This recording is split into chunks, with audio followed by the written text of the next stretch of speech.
okay, like not say up and comers, but with respect to your timeline, they are up and comers.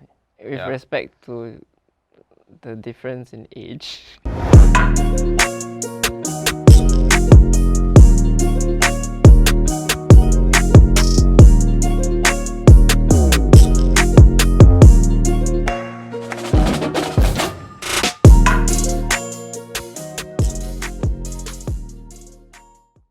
If I wasn't in school, right, I wouldn't be competing into the national team anymore. Like, to be real, because like actually like what you said, like being involved with the community and things like that, actually fulfills you more than you would think. Yeah, for sure. Like I've been on this fulfillment community journey for I guess since gyms reopened after circuit breaker. Yeah. Or maybe slightly after, because I wasn't sure of what I wanted to do. But like when I made that decision where like I'm not going to compete in the national team anymore. Yep. And I decided that I want to like, you know, make friends with normal people who like newcomers who are not like my competitive peers or like in the competitive scene. Yep. Yeah, I felt like I had a lot more fun, a lot more joy. Just like interacting with them. It doesn't have to be fully climbing related. I mean, obviously we're in a climbing gym, so like, as you said, that social aspect is very, very important. Yeah, so it's been a lot better. Like don't you feel like because like climbing gave us so much joy when like, to be very honest, I feel like climbing gave me a lot more joy when I was in my like when I was a budding climber. As compared to now, because like now climbing is kind of like a stable. When you were best up and coming climber. No, no. It's like not even then. Like even like way before, right? Like I look forward to climbing so much, but now like climbing is just like more like a stable thing in my life. I know that climbing will always be there for me, kind of thing, and I can always go to the gym when I feel like down and things like that. But that joy that we once experienced, right? I think the reason why we feel so fulfilled is because we are able to share that joy with other people, and to be able to empower them to do things that they in their mind they thought that it wasn't possible for them. And I think like that's at the core of it.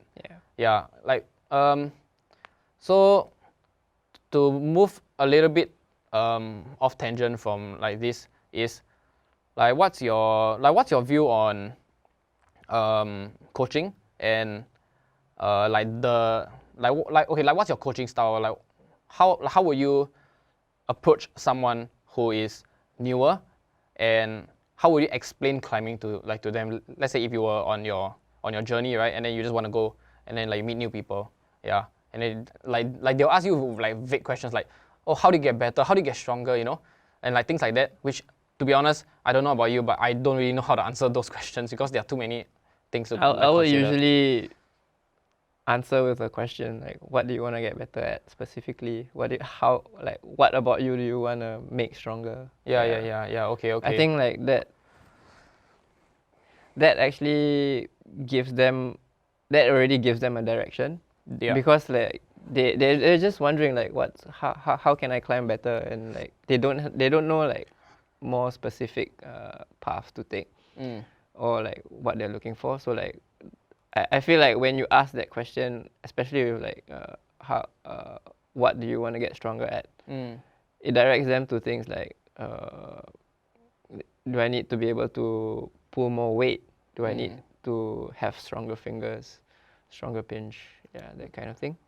Like just kind of spark some thought in there, like in them that they maybe have not discovered yet. Give them a show them the paths available, you know, like they're in this center where they can't see like the branches. Yeah, so like I'm sure we can both like kind of agree that like interactions with like between the higher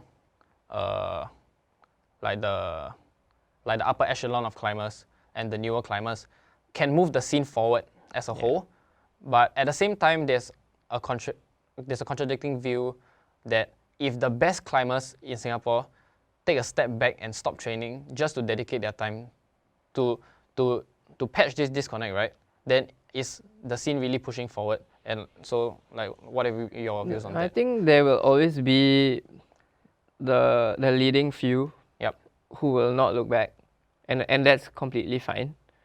But what I want to see more is a little bit more mindfulness when they are in the gym sharing a space with like newcomers, because they are already that good, and that makes them very intimidating. Yep.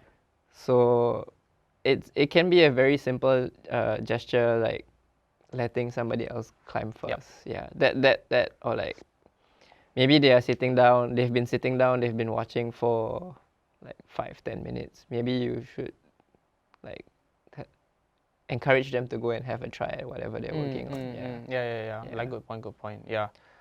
Since we are on this like topic about the disconnect, when you were younger, like a younger climber, because I know like you started in poly, it's not exactly very young. Yeah. Who are the few people that you looked up to and draw inspiration from, and like why? Like why do you look to these people, and like why do you look up to these people basically? Yeah. Like anywhere in the world, locally, international. Okay. Let's start with locally first. Yeah. I think when I started climbing in SP, so Hatta was like a very big guide. Like we never had coaches, but Hatta was always around to guide anybody who showed up at the rock gym. This is in SP, right? Yeah, in SP. SP had the best gym back then. Like for sure, like no commercial gym. Yep. Yeah. Yep. Could compare. That was the place where I really grew up. I made a lot of friends, and yeah, like the social experience of bouldering was like huge there. I was there every day pretty much. Yeah. Like for hours, right? For hours, you just camp yeah. in. Sometimes even overnight, you just sleep there. I left school, but like I was still there every day. Yeah. Pretty much. Yeah. Hatta, a couple of my SP seniors, and at that point of time, I think eventually, like as I got to know the scene a bit better, there were people like, another SP senior is Irwan. Like he was always super impressive. Like watching him climb was amazing back then. Yeah. How about Hans? Yeah. Hans is your batch or is older than you? Hans is my senior by 1 year. Yeah. Okay. Yeah, you would have people like Hans doing Machine, right? crazy campus things and dynos, and like you just look and you're like, oh, I want to do that someday. Yeah. Like, yeah, I still can't match like the way he moves. It's very unique the way Hans moves. Yeah. Okay. Then like gradually as I got to know the scene, there were people like Hazli, Yan was still competing back then. Yeah, and these were people that I ended up chasing in the end. Yeah, along the path, these were the people that I was chasing, and like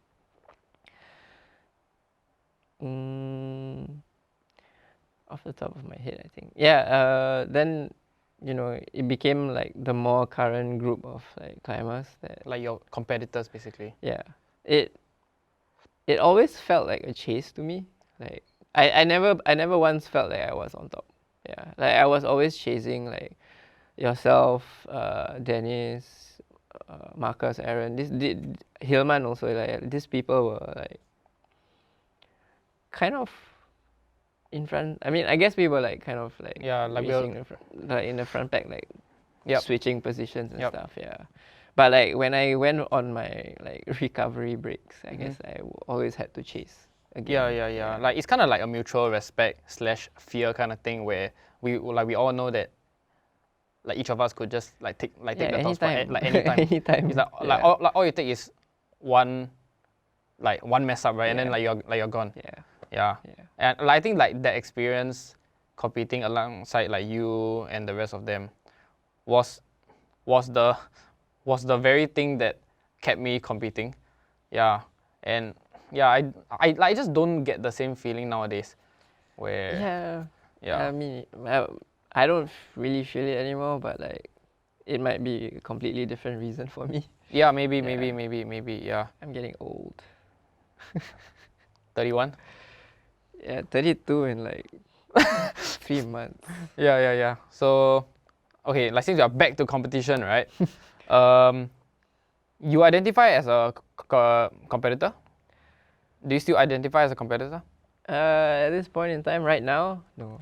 No? Not for the last few months. Until you take a long break and then you come back and... I mean, for sure, I can say with certainty that I will not like compete internationally with the national team anymore. But like period? Period, yeah. But like local comps, I might feel good and just want to do 1 or 2 for fun. Yep. Yeah. That usually works out for me. Yeah. So then, like, what do you feel about the new up and comers, like Luke, ERP, Mark? Okay, like not say up and comers, but with respect to your timeline, they are up and comers. With respect to the difference in age. Yeah, okay. Yeah, I would say they are up and comers. Yeah, like it's like not exactly age, but even climbing age. Like it's just like you are 1 generation above me in terms of climbing age. Pretty much. Yeah, and then Wait, when did you start? I started in 2010. Okay. So like you're 2006, 4 right? years ahead. So yeah, so it's about 4 or 5 years where we kind of identify as the same climbing generation. Okay. So like me and Dennis, we are same climbing generation because he started around the same time as me. Yeah, things like that. So like the next generation would be like Gerald and Luke, like the young guns are. Like, what are your thoughts on like their impact on the scene? Their impact on what scene?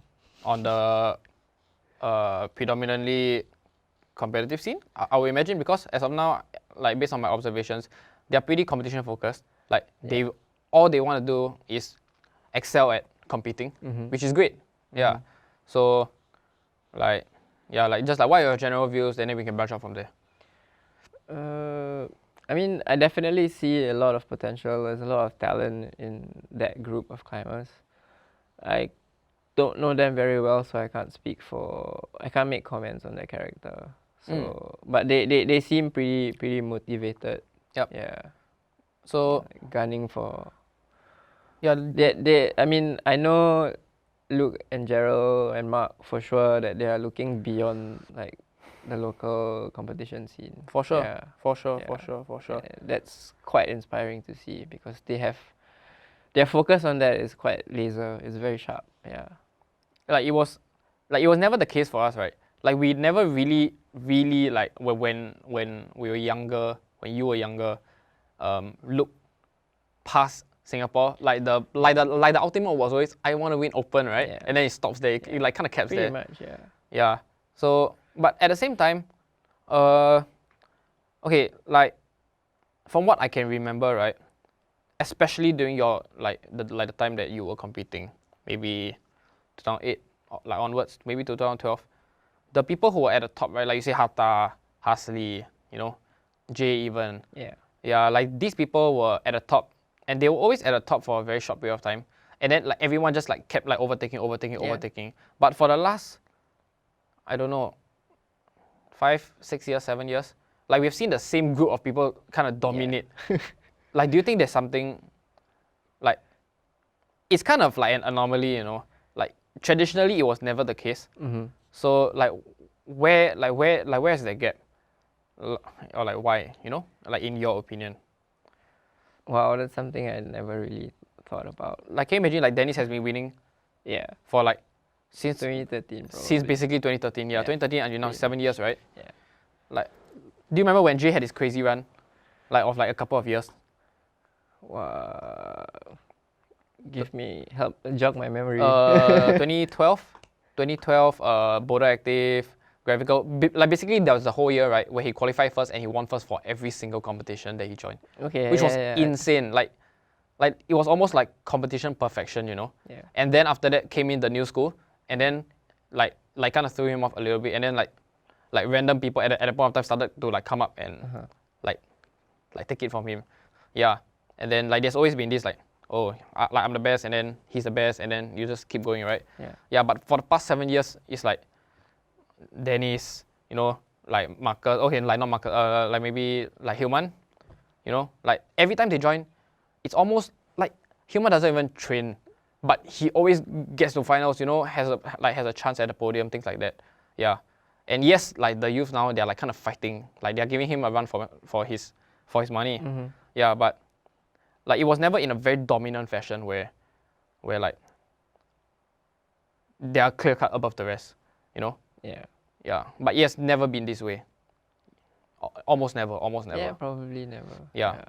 It's just like some like food for thought, I guess. Yeah. Yeah, I guess like for me, like I wouldn't have joined competitions in the last few years if I didn't feel like I could make finals. So I guess that says something about the state of things, because I can take a year break and I come back and I think I can make finals. Finals. Yeah. So yeah, like I'm actually, yeah, it's quite puzzling as to why there haven't been like anyone making breakthroughs and making their spot in that group like more permanent. Yeah. And like these young people, they're crushers, man. Like in the gym, they're like, crushers. Yeah, for sure. I've seen. Yeah, like they are really, really strong. And then but it just like doing competitions, it's almost as if like they don't live up to the standards that they show in the gym. Yeah. And I'm sure it's like, and I say this with I don't mean to offend anyone, but it is a matter of fact, you know. It is. Yeah, for sure. Like every time there's like the new hardest route, they are the ones sending it, you know. Yeah. So it's a little bit crazy, and given that they have the that kind of laser focus on the international scene, I feel like the first step is to conquer the local scene first. Yeah, and it is kind of on us to like guide them, you know, to like teach them how we got here, and then with whatever knowledge that we have, they can push forward and like bring Singapore to the world stage. Yeah, and I feel like that's the role I see myself in now. And I'm not sure about yourself, but so what's your role, or how do you see yourself in the scene? Yeah, I've been thinking of like how I can contribute in that way, but like when I try to break things down for myself, like how these things happen, it usually ends up with like when I'm in competition, I'm in a completely different zone, something that I don't reach when I'm trying hard boulders in the gym. And nowhere close? And nowhere close. Like I watch the kids like do this route so easily. But when I go to comps, I usually don't fear them. Oh, okay. I don't know why. Like it's just like, this is a comp. Like I just feel like I'm in a different zone. And yeah, competitions take me to another level, I think. Yeah, when I'm there and like I'm focused, it's a completely different me climbing. I feel like I don't remember a lot of like me topping out climbs. Like it just happens, you know. Yep. Like you hit that zone where like your body knows what to do and it does it. Yeah, you're not even thinking about it.